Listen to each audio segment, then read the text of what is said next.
अस्सलामुअलैकुम, कैसे हैं आप सब। चिट चैट टाइम, गपशप लगाते हैं मिलके।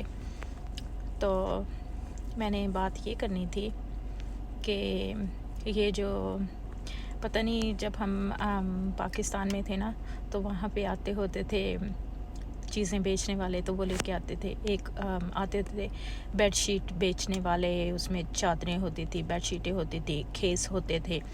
तो वो जो दिखाते थे ना, तो वो इतने मतलब कि प्यारे और सेट, एक बंडल में 4-5 सेट होते थे।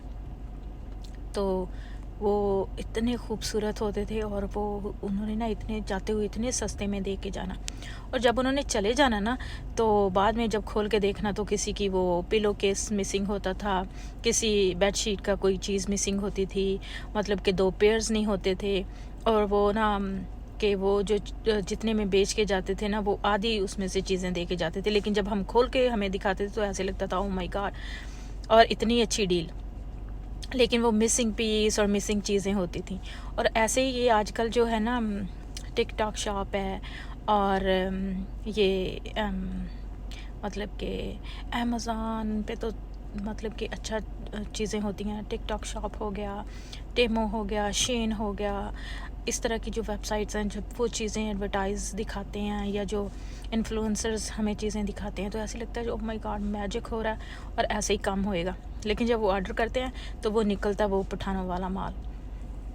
तो मुझे ना वो सोच आ रही थी, मैंने कहा कि ज़माना बदल गया, लेकिन फ्रॉड वही के वही हैं, कि वो नई शक्ल में आ गए हैं, लेकिन वैसे ही है वहाँ भी अब पता नहीं कौन से फ्रॉड पाकिस्तान में अब किस शक्ल में आए होंगे।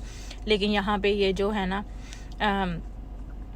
मतलब कि बंदा कभी कभी कहता वाह, अपने आप पे हंसी आती है। पता भी है कि ये चीज़ मतलब कि 100% चीज़ में से मेरे ख्याल 20% चीज़ें जो आप ऑर्डर करेंगे तो वो सही निकलेंगी। बाकी जो है ना, वो तो कचरा मचरा और चूना लगा जाते हैं हमें, और हम फिर से शुरू हो जाते हैं चूना लगने के लिए तैयार। आप लोगों की क्या राय है इसके बारे में, बताइएगा कमेंट्स में। ओके जी, ख्याल रखिएगा अपना, बाय बाय।